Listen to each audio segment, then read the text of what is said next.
one of the famous issues that usually happens in families when distributing the wealth. A lot of the men are unfair and display a lot of injustice, especially in Arabia. Women cannot inherit. The property is only for the family. My name. Women will get married to someone else from another tribe, from another country, and he will not have a share in my house, in my property, in my land. So a lot happens of injustice with women, and this is haram. You cannot play around with inheritance of property just because you don't want other tribes, other families to share your property. When you die, it's not your property anymore. It belongs to the family. How to distribute? It is mentioned in Surah An-Nisa. The ayah is very simple. And the science of al-fara'id or al-mawarith is one of the first to be lost. The first science to be lost among the ummah is this science, because rarely you will find people working in it. And it needs practice. Rarely you will find people asking you questions, and it's very mathematical, very simple. So if a person dies, leaves only children, no parents, no spouse, he leaves only children. This is very easy. The children inherit everything. The division is 2 shares for the male and 1 share for the female. End of story. Very simple. He left a boy and a girl. 2/3 for the boy, 1/3 for the girl. Alhamdulillah. Okay, what if he has a spouse? If he has a spouse, then the spouse gets 1 of 2. Either she gets a quarter if he doesn't have any children, or she gets 1/8 if she has, if the deceased has children, not from her, from anyone else. So a man dies leaving a wife and a boy and a girl. The wife gets how much? 1/8. And the rest is divided by 3 shares. 2 for the boy, 1 for the girl. Khalas, end of story. So when we come to the issue of, no, the deceased had parents. Oh, no problem. So he had parents, and he had a wife, and he had a boy, and had a girl. No problem. The wife gets 1/8. The father and the mother get 1/6, 1/6. And the rest is distributed between 3 shares, 2 for the boy, 1 for the girl. This is an easygoing way. What about if he did not have a boy? He had only 1 girl. Okay, no problem. The Quran says, if someone dies leaving 1 girl, she gets half. Whoa, the girl gets half? Yes. Okay, if he did not have 1 girl, he had 1 boy. The boy gets everything. Everything. If he did not have a father, a mother, and a spouse. But if he had a father and a mother and a spouse, we give them their percentage. 1/6, 1/6, 1/8, and the rest goes to the son. So in inheritance, there are 2 ways of inheriting. Either by fard or by asaba. How do you translate this? How do you translate this? Fard is a percentage. And we have 6 percentages. Half and half of it. 1/3 and half of it. 1/4 and half of it. These are the 6 percentages. Half, who inherits with the half? The daughter. And? No, not the wife. The other one. The husband. When the wife dies, leaving no children, the husband gets half. If she had children and she died, the husband gets 1/4. So half is inherited by these 2. Either 1 daughter or a husband whose wife did not have any children. Half of it is what? A 1/4. Who inherits by a 1/4? The wife when?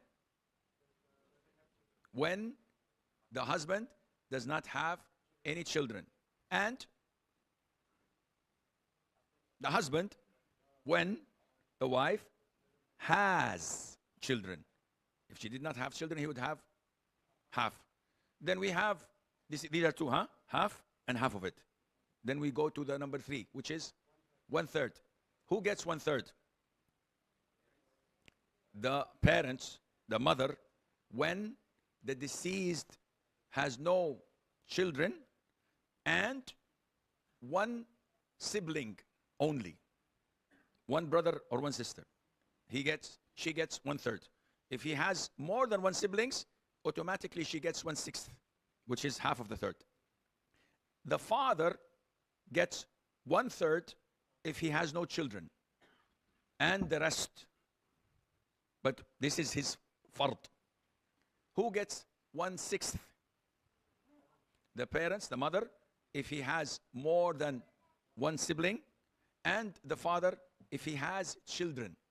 Because the father gets, like the mother, only 1/6. Anyone, anything else? 1/6? في كمان? 6. Yeah, these are the two. Okay. Now, the 5th percentage is what?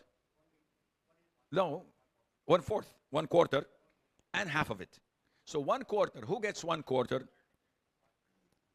The wife, if the deceased husband does not have any children, and the husband, if the deceased wife had children. Who else? Nothing.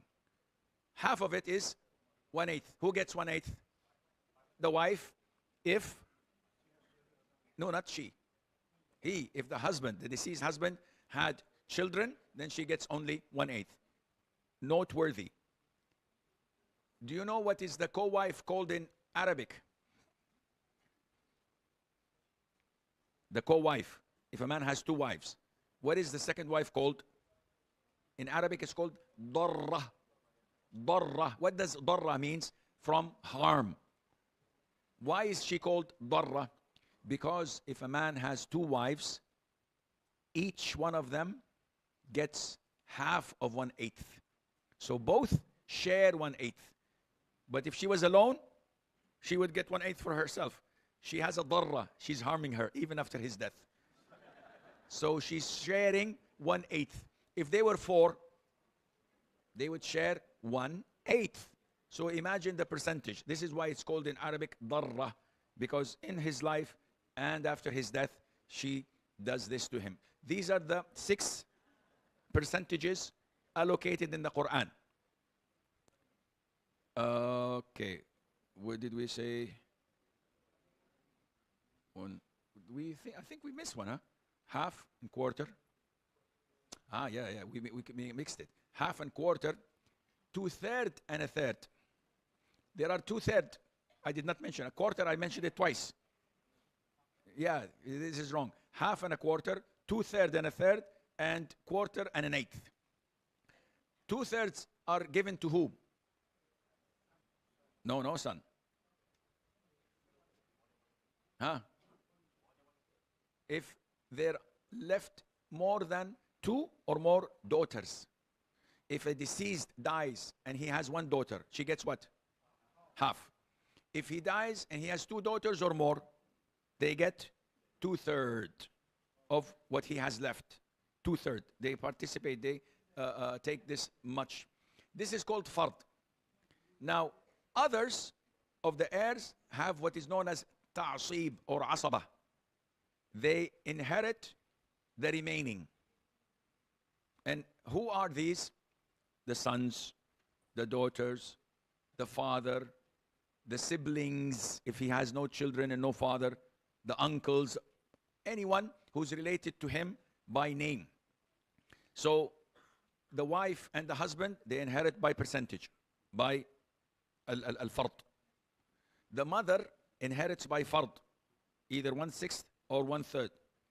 The daughters, if there are no sons, they inherit by fard, half or 2/3. But if there is a son, no, their percentage is gone. They go by asaba, and so on. So in a nutshell, this science is very nice and beautiful and easy, a little bit complicated, but once you get the hang of it, it becomes very easy for you to understand, and Allah Azza wa Jal knows best.